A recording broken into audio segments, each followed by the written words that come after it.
చూడాలని లేదా నీ దేవుని పట్టణము, పాడాలని లేదా దేవదూతల గీతము, నడవాలని లేదా బంగారు వీధులు, కొలవాలని లేదా యేసుని పాదాలు.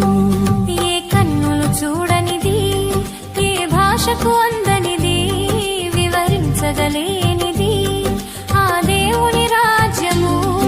ఏ కన్నులు చూడనిది, ఏ భాషకు అందనిది, వివరించగలేనిది ఆ దేవుని రాజ్యము.